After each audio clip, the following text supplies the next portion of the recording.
Yes, I'd like to hear it. It's English.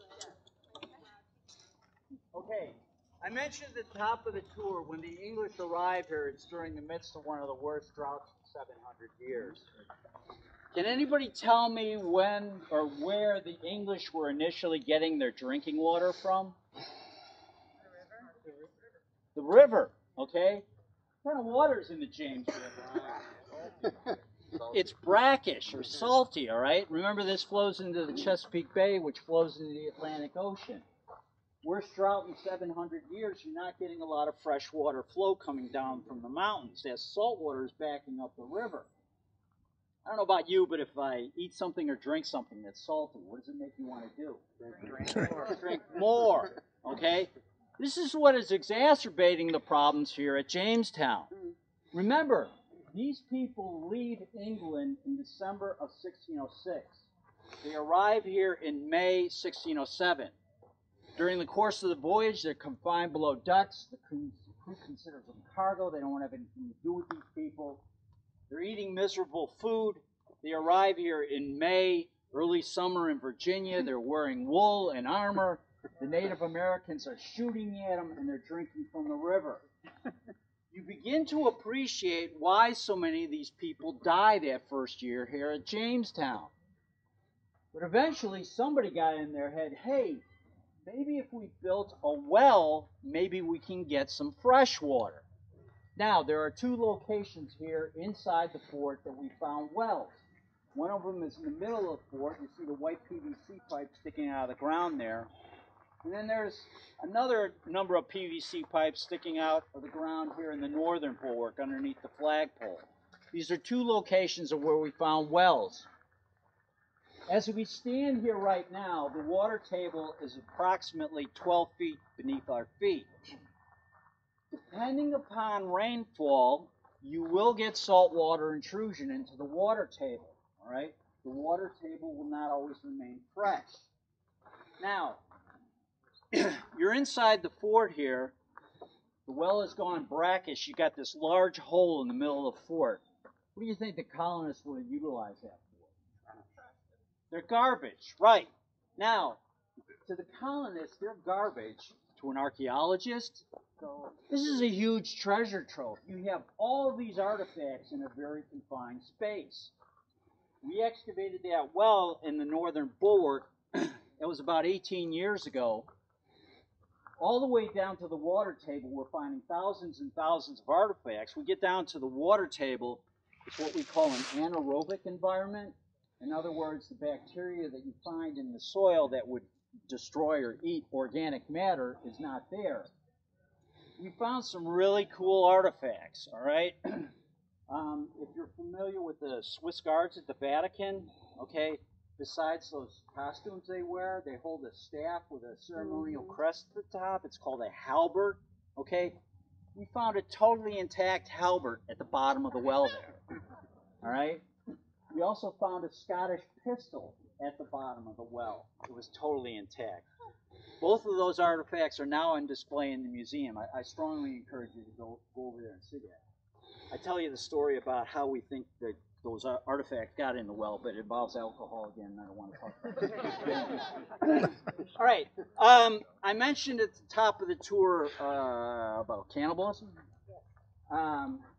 Anybody interested? Yes, absolutely. Not before lunch. I'll make it light. Okay. Light cannibalism. You know what? That's eating a vegan, then, right? Okay, I can talk to you here about it. I totally overlooked the fact. See right here in the fort, the canvas, all right? That contains where we found the remains, but I can visualize it for you as much as possible here. My oversight, I should have had the field, but they're doing something else right now. Anyway, okay. The structure, or what you have underneath the tarp here, all right, was a structure, right? It was part of a complex here in the center of the fort. There was the well here in the center. That was actually enclosed by a structure. To the west of it was a storehouse, and then you had this structure here on the east side, all right? You had the above ground structure, and you had a cellar or a basement to it. Now, this was a number of years ago. We actually had, it was one of our field school students that was excavating that cellar, and she was using a dustpan and a trowel. She came upon some human remains. Now, human remains are not uncommon here in the fort. Many are buried in traditional grave shafts, all right, but some basically were thrown in open holes and covered over. I mean, depending upon the situation, they wanted to avoid disease. So if somebody died of like dysentery, they wanted to get rid of that body as soon as possible. But anyway, what she ended up finding was a skull, a jawbone, and a leg bone, all right?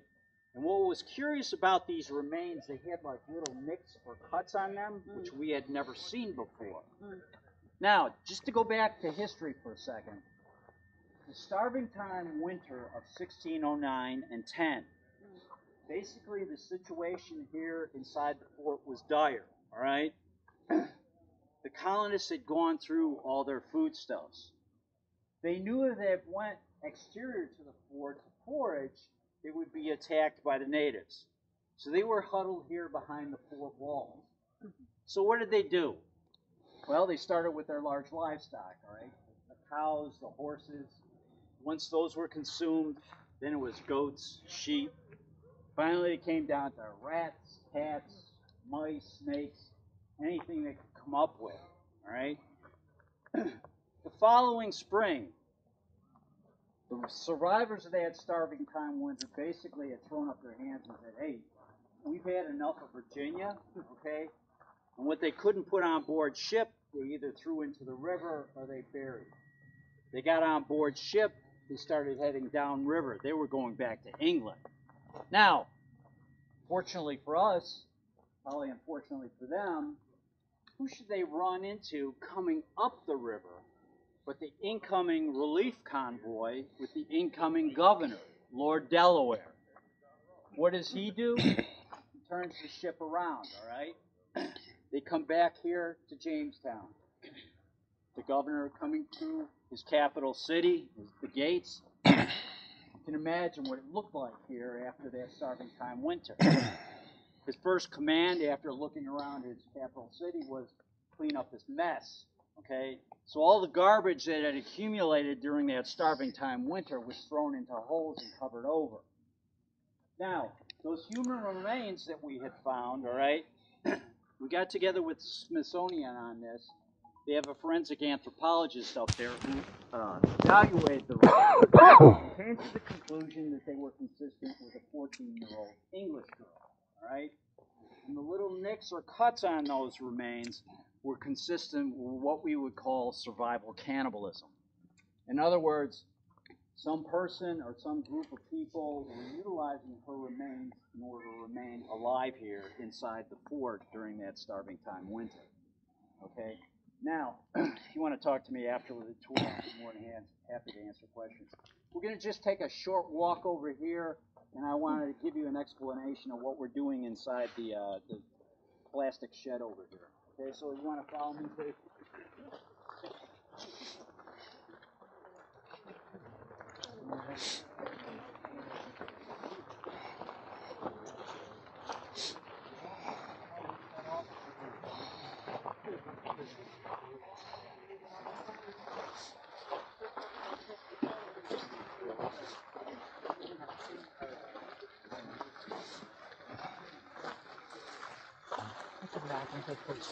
Yeah, is that really the original first church?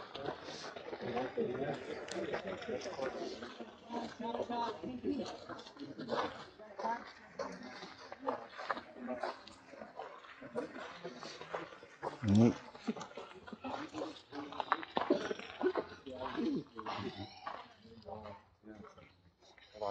It's a fascinating place, isn't it? Yes, it is. Incredible. Okay, I just wanted to mention about the structure here, all right? I mentioned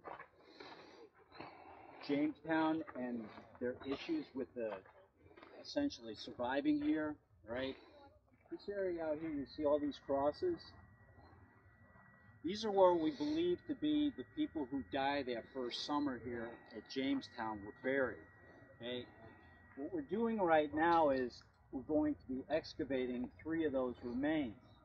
Now, this is an ongoing project, and pulling human remains is a part of the process of determining what actually went on here at Jamestown. They will be removed from the ground, but brought into our lab here.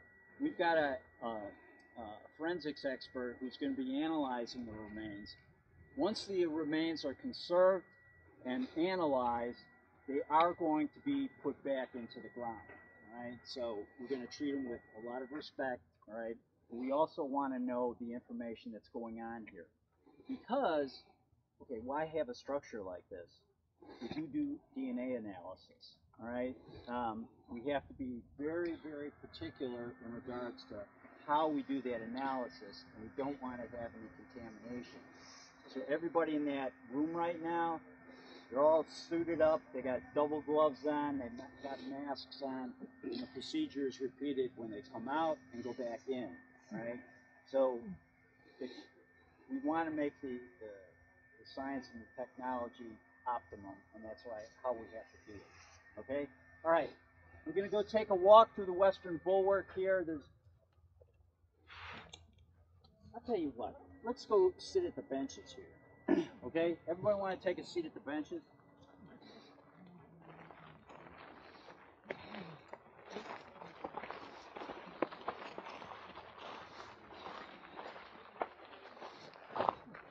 This is where one of the wells was located.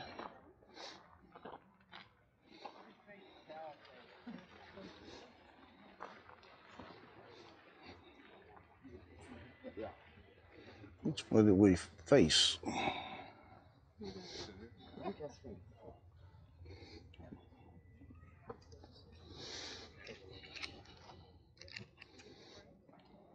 We have a relatively small staff here, but we have an education department. And sometimes the education department does their own thing, all right? Normally we'd be sitting underneath the trees there by the river, but they moved their stuff over here for an event. Didn't move this bench back. Whatever. Anyway. Okay.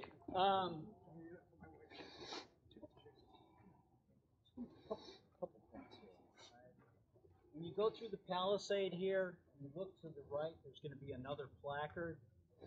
Just to mention here, okay, on the other side of the palisade here is a feature associated with the Confederate fort, all right? What you would call a fallout shelter, all right? This is what the Confederates were utilizing. It's called, the Confederates at the time, they called it a bomb-proof, all right? It's essentially a hole in the ground.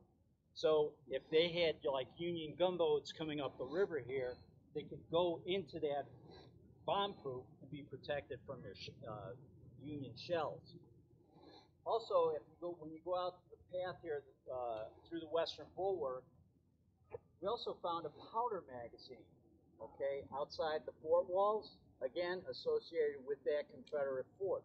It's brick lined, all right? This is where the Confederates kept all their ball and gunpowder, right? You don't want to have that stuff necessarily inside the fort. Straight round goes off and you could blow up the whole fort that way, all right? It's on the placard, okay? Now, I mentioned at the top of the tour, all right, 2 questions for you to think about during the course of the tour. Remember that far back? Yeah. Okay.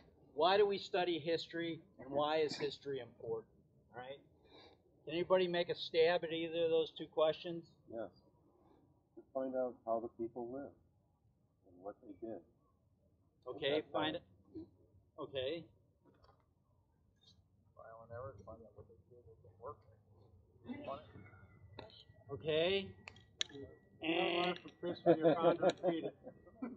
don't repeat. Yeah, that's the second most popular answer. Come on. I just want to know. Okay, let me reorient you for a second, all right? Let's say you're going through your local grocery store, you get to the checkout counter, you look to your right, you see that proverbial magazine rack, right? Or let's say you're going through your local Barnes & Noble, and you're going through the tell-all section, right? Do you honestly believe everything that you read in those books and magazines are truthful?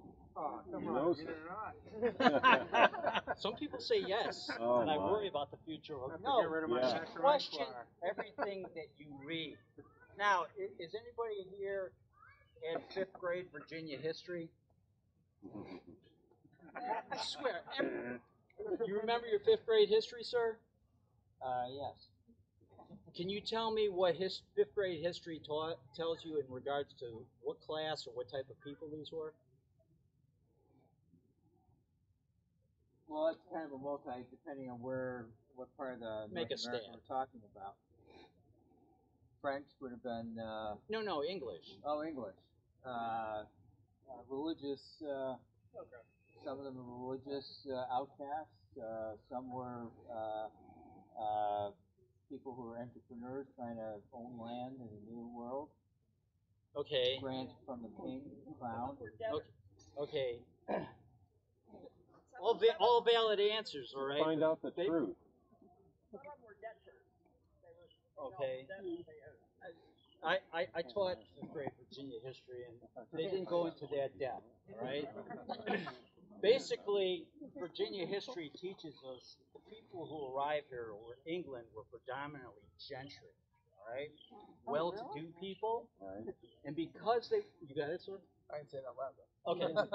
And because they were well-to-do, many of these people died because they were unfamiliar with life on the frontier, all right? Now, if we would accept that premise that they were gentry, right, we would be essentially accepting a lie, right? And if history is nothing but a lie, what's the purpose of studying history? All right?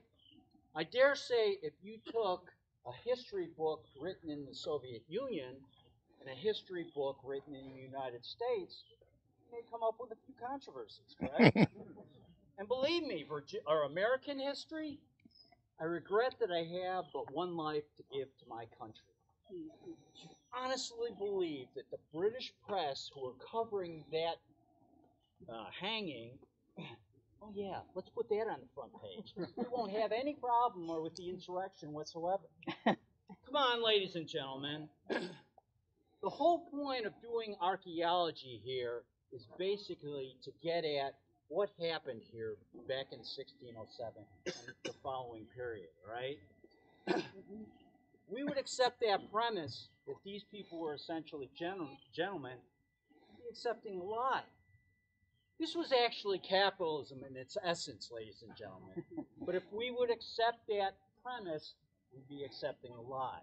All right? Now, this is my comment. Anyway, if anybody is interested in archaeology, if anybody's got a son or daughter who wants to become an archaeologist, tell them to find a really good day job. But we have a program to help support the archaeology here, all right? For a minimal donation, we offer a premium, the cargo tag on my hat. Believe me, we found this cargo tag, not this one, but we found a cargo tag in the northern bulwark here in the well. It had the name Jamestown on it. We got together with NASA on this. We sent it up on one of the space shuttle missions. It went around the world a couple million times anyway.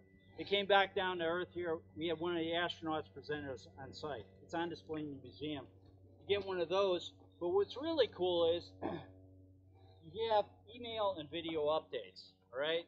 So whether it's the moment of discovery in the field, or whether it's conservation of artifacts in the lab, you'll be able to see what's going on here on a regular basis and know that you're doing something to contribute to American history. And again, you know, India, thousands of years of history. American history, what, 243 years? We're a very young country. We want to make sure that the history that's written about America is accurate, all right? So if anybody's interested in the program, come and see me after the tour. I'll give you one of these cards. You can either take it to the gift shop in the Arcarium or the gift shop in the visitor center, and they'll take care of you there. All right? Otherwise, just for information purposes, go down the trail here, the brick building on your left. That's our Dale House. It's our little restaurant. You can have a nice lunch here on That's the end of part 3. If you liked the video, please give me a thumbs up. If you want to see adventure videos at least once a week and shorts on weekends, be sure to subscribe. So until next time, have a good one.